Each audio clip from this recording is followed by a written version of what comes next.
parce que les révélations qui ont été faites récemment, suite à l'enquête policière, à la déclaration des autorités, nous révèlent des choses qui sont totalement affligeantes. Le propriétaire, Jacques Moretti, c'est en annexe, avait été condamné en 2008 pour proxénétisme aggravé, mais il va s'installer en Suisse.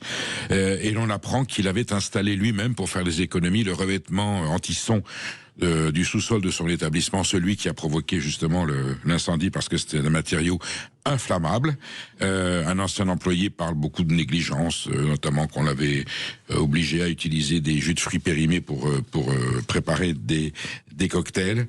Voilà, on se dit, mais dans quel monde on vit? La réflexion est anodine, mais que dans un pays comme la Suisse, on puisse passer à travers de ces normes, de ces réglementations, avec quelque part un peu de cynisme, c'est terriblement choquant. On a vu Jessica Moretti, l'épouse, voilà, effondrée en disant nous sommes anéantis par ce qui s'est passé, je m'excuse.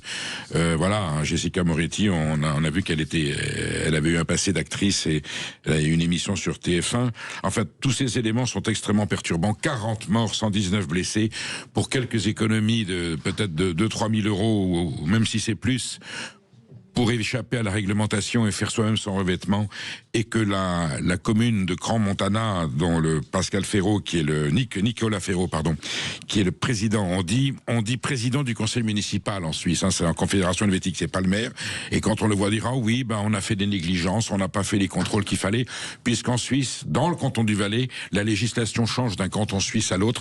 Dans le Valais, ce sont les communes qui sont responsables de la vérification des normes et de l'application des réglementations. Donc tout le monde a merdé, passez-moi l'expression, jusqu'à Charlie Hebdo, notre cher Charlie Hebdo, pour lequel on s'est mobilisé, que l'on défend bec et ongles contre ceux qui l'ont attaqué souvent de façon indigne. Et là, le dessin est un petit peu malheureux, où on voit les grands brûlés de Crans-Montana descendre en disant les brûlés font du ski, par allusion aux bronzés font du ski.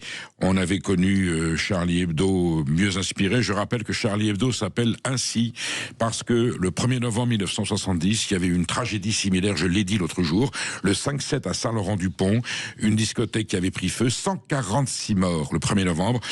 Le 9 novembre 1970, le général de Gaulle meurt, et le journal Harakiri titre « Balle tragique à Colombey, un mort ». Raymond Marcelin, ministre de l'Intérieur, se saisit et interdit le journal, et du coup, Choron et Cavana, les fondateurs, rebaptisent Harakiri en Charlie Hebdo, par allusion justement à cette interdiction de Harakiri. Eh bien, Charlie Hebdo, là, était un petit peu, on va dire, maladroit,